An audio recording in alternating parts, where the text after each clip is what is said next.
د پاکستان د حملې اعلان وروسته پر افغانستان د عمران خان غیرت او د جنرال مبین غبرګون وایي ځکه خو یې ملاتړ کوم چې غیرتي انسان دی. جزئیات همدلته وګورئ او چینل هم سبسکرایب کړئ.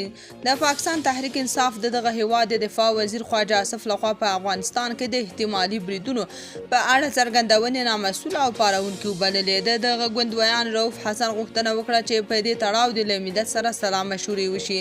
د پاکستان د دفاع وزیر خواجه آصف تېره ورځ ویلي و چې پاکستان به د افغانستان په خاوره کې د تحریک طالبان پاکستان پر ضد عملیات وکړي. هغه د پاکستاني رسنۍ سماج سره په مرکه کې ویلي و که ترهګر افغان خاورې پر پاکستان برید کولی شي نو ولې ځواب ونه وایو. تحریک انصاف ګوند وایي حکومت د ګاونډي ورور هیواد سره د شخړې پر رامنځته کولو سره هیواد پر غلط لوري بیایي. د دغه ګوندویان ویلي چې د تحریک انصاف د پاکستان حکومت له افغانستانه د امریکا د وتلو پر مهال احتمالي وژونکو اغېزو ژغورلی او د طالبانو له ادارې سره د ګټورو اړیکو بنسټ کېښود.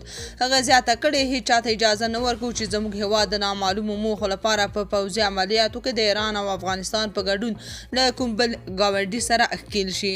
جنرال مبین غبرګون کې لیکلي خلکو راته ویل چې ته ولې د عمران خان ملاتړ کوې. زه پوهېدلم چې عمران خان غیرتي او د افغانستان خواخوږی سیاسي مشر دی چې تل د افغانانو په ګټه غږ پورته کړی. اما افغانان بیا وایي عمران خان چې واک یې ونو د پوځ او ISI هر ډول ته ګډېده، خو اوس چې له واکه لرې شوی نو د پوځ مخالف دریځونه نیسي.